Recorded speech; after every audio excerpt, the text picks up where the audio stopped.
Hello BookTube, this is the horror movie book tag. It's a series of 10 questions related to different genres of horror movies. You'll see what I mean as we go through the questions. I'll also leave the questions in the description down below. I was tagged by Dane Reeds. I'll leave a link to his video also in the description down below. The first question is called The Zombie Apocalypse. This is a book you would save when civilization ends. So I believe that the assumption behind this question, or at least the way I'm interpreting it, is it's not your personal favorite book. It's a book that you think that society would most benefit from having around, even when everything else has crumbled. So Dane over at Dane Reeds went with the complete works of William Shakespeare, which I can definitely understand, although arguably that's cheating to do the complete works of such and such an author. But they do routinely publish the complete works of William Shakespeare as one solid book. So it's not like the complete works of Stephen King or something, which doesn't get brought out regularly in one volume. So maybe we can let that one go. I think I would choose War and Peace by Leo Tolstoy for a couple of different reasons. One, if you're only preserving one book for posterity, I'm a history nerd, so I would be inclined towards a history book, right? People need a record of the past. But on the other hand, a dry history book tells you little about the way people actually lived. War and Peace does both. There's a lot of history mixed in with the book, but it's also a very detailed look at how people actually lived their day-to-day lives in that period. It's just so rich in its period detail. Now, of course, it doesn't tell the future posterity anything about our age here in 2021. But then our age is not the only age, and the beauty of books is that they preserve different time capsules from different eras. It's a pity you would only get one era that you can forward on to posterity. But as time capsules go, this is beautifully written, perfectly encapsulates the age in which it is set. Number 2, The Vampire Book, a book you would stake through the heart. So, I believe this is supposed to mean a book you absolutely hate. I was going through my list of the books I've read for the past 15 years, trying to think of something I hated enough to want to stake it through the heart. I had a hard time doing it. I mean, there were definitely books I disliked. I did a blog post a few years ago in which I came up with the 10 worst books from book reviewing, both fiction and nonfiction, which I'll link down below if I remember to. But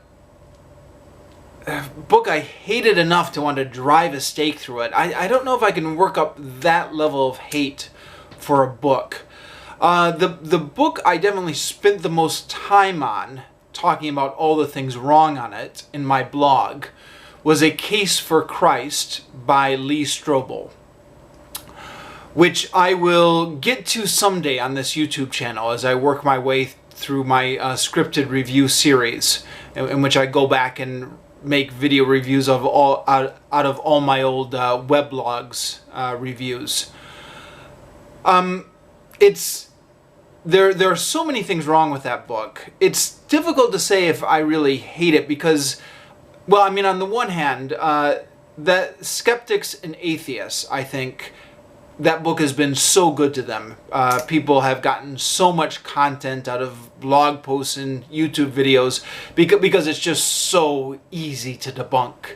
And the fact that it's so easy to debunk kind of makes it a little bit toothless or a little bit harmless. On the other hand, it is an exercise in just blatant dishonesty on the part of the author who wrote it and the people who collaborated with him. So yeah, stake through the heart it is, I guess.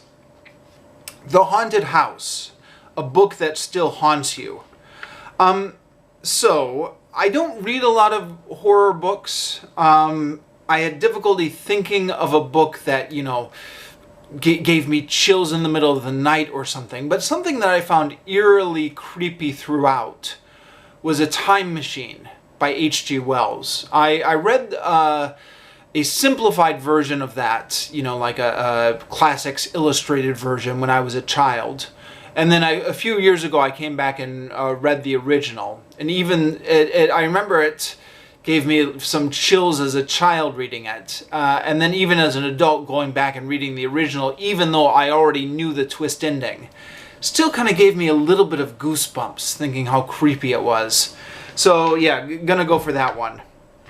The psychological thriller, a book with a twist you did not see coming.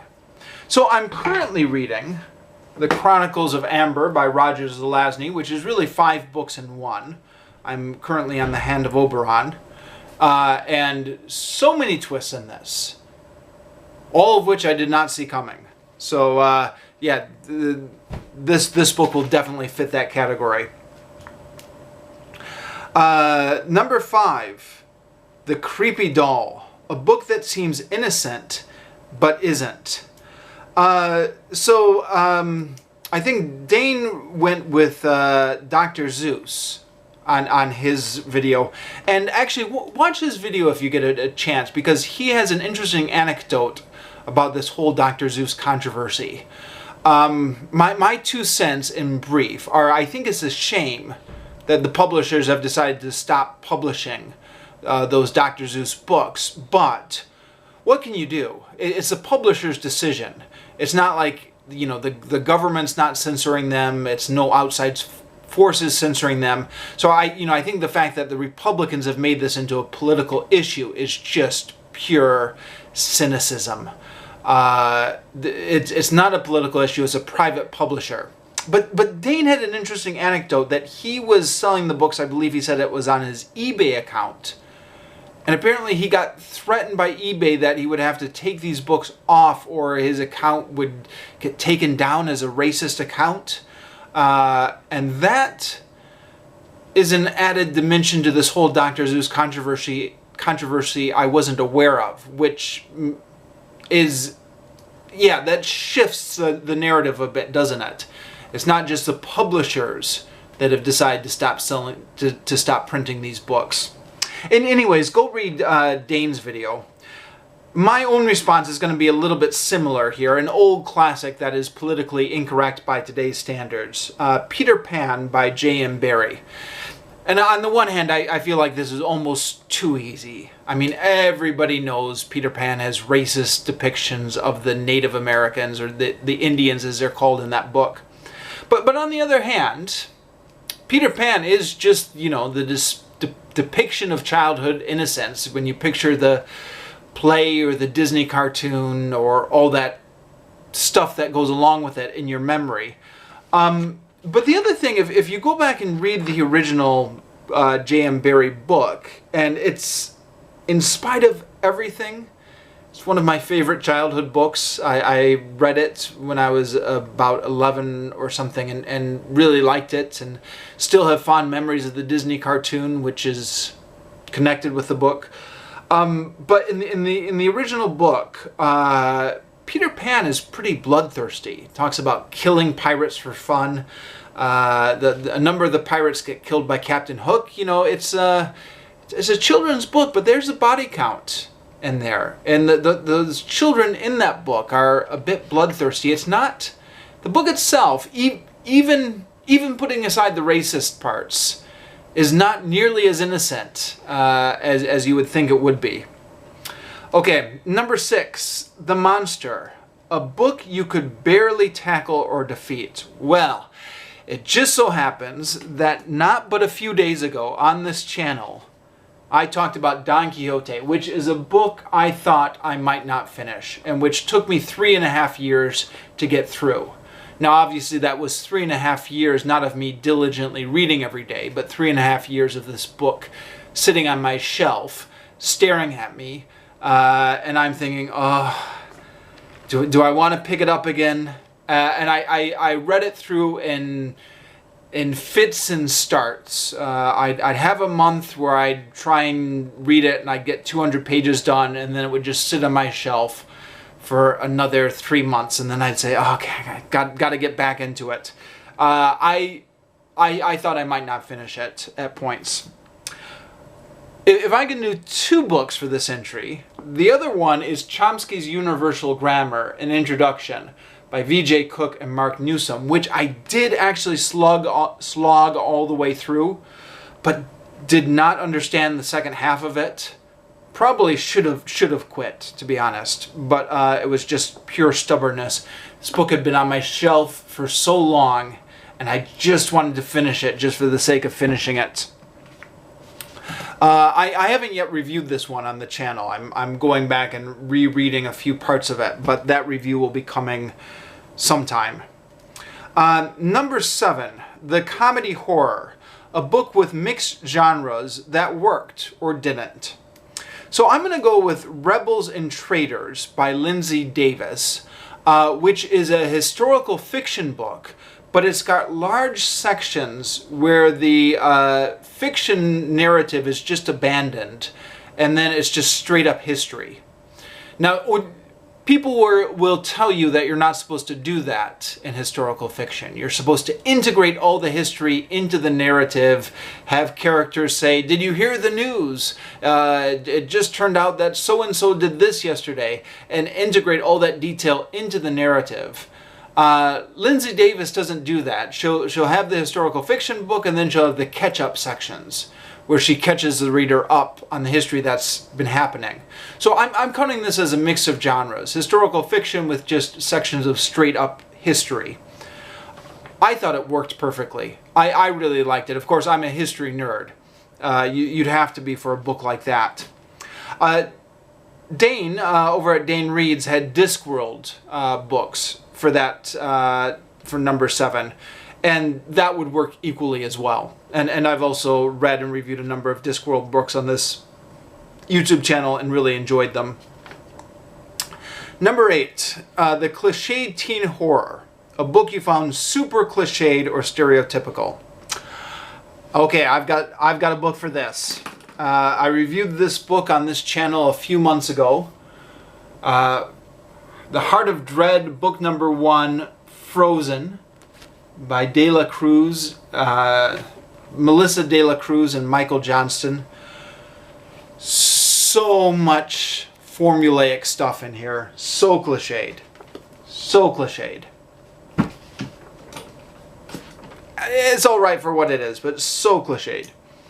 Alright, number 9. The Demonic Possession, a book so gripping you need an exorcist to escape it. Again, Dane over at Dane Reads interprets this as, I believe his interpretation was a book that was so creepy that after you finished reading it, it was just continuing to creep you out. He gave The Exorcist as his example.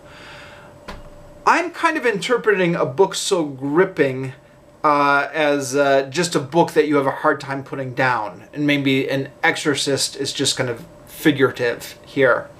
At any rate, like I said before, I don't read a lot of horror, so I can't think of anything really creepy I've read that's coming to mind. But I think the last book that I just felt had an addictive quality to it is God Is Not Great by Christopher Hitchens. Now, I gave that a somewhat negative review on this YouTube channel because it does have its flaws. Accuracy first and foremost among them. And yet, Christopher Hitchens can write a polemic. He can write something that has all the thrills of a cheap polemic. So I did find that once I picked up that book, it was very hard to put it down. The other aspect to that book is because it's a polemic, it's maybe not altogether helpful. In other words, you're reading that book and you're getting really worked up. You're like, oh, yeah, I hate religion. Those those guys are terrible. Those priests and pastors and clergy, they're the worst. And to be fair, religion does definitely have a mixed legacy, shall we say. But I don't think that's a helpful mindset to get into. I think you have to approach this as something that this is something that is part of society. It has some good things about it and some bad things about it. And you can have that discussion independent of the truth value of religion. Which is to say, after you finish Christopher Hitchens' book, you kind of need to detox a little bit and get kind of all that negativity out of you before you're ready to kind of approach religious questions in a rational way again. And so maybe that's another reason why that would fit number 9 so nicely, the idea of needing an exorcist to escape it. Number 10, the science fiction. A precious book you would permanently sacrifice to aliens for the good of mankind. So I hate to admit this, but I spent a good 10 minutes puzzling over this question. And I'm not quite sure what's intended here. Dane over at Dane Reads has interpreted this question as a book you're giving the aliens so that they can better understand humanity, or so that they can better help humanity, or a book, some sort of book that the informational content of which, once the aliens had absorbed it, would have beneficial results. But I don't know. See, it says sacrifice a book. So to me, it kind of implies that this book is going out of existence. So some sort of metaphorical sacrifice. And you're doing it for the good of mankind. So it's some sort of book that after it would be sacrificed, mankind would be better off. So I don't know. Maybe you're getting rid of some sort of racist book. But then it says a precious book that you would permanently sacrifice. So maybe, I don't know, maybe it means like there's a really great book, but you have to sacrifice it to the aliens, or the aliens will blow up the world. And again, in this situation, you're able to erase this book from existence by sacrificing it to the aliens.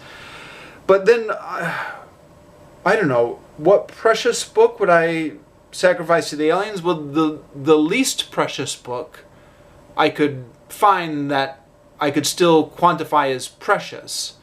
I mean, I wouldn't want to sacrifice the most precious book. So then I'd have to go through all my list of precious books, and I'm just going to pass on number 10. I don't understand the question. Sorry, apologies. Okay, I'm going to tag some people. Books of Blood. This tag is right up your alley. Did you already do this one? It seems like the kind of thing you would have already done if you're watching this video. But I was going through your channel and I couldn't find it. Maybe I missed it. If you haven't done it yet, well, this is perfect for you, isn't it? Also tagging Jay Shea, Elizabeth Tyree, aka Soul Stained Ink, who, based on her last video, seems like she's a little bit overwhelmed lately and maybe doesn't have the free time to do this. In which case, that's perfectly okay. Give it a pass. I'm just giving you the shout out regardless. Working Man Reads and the Archive. Consider yourselves all tagged if you've got the time to do it.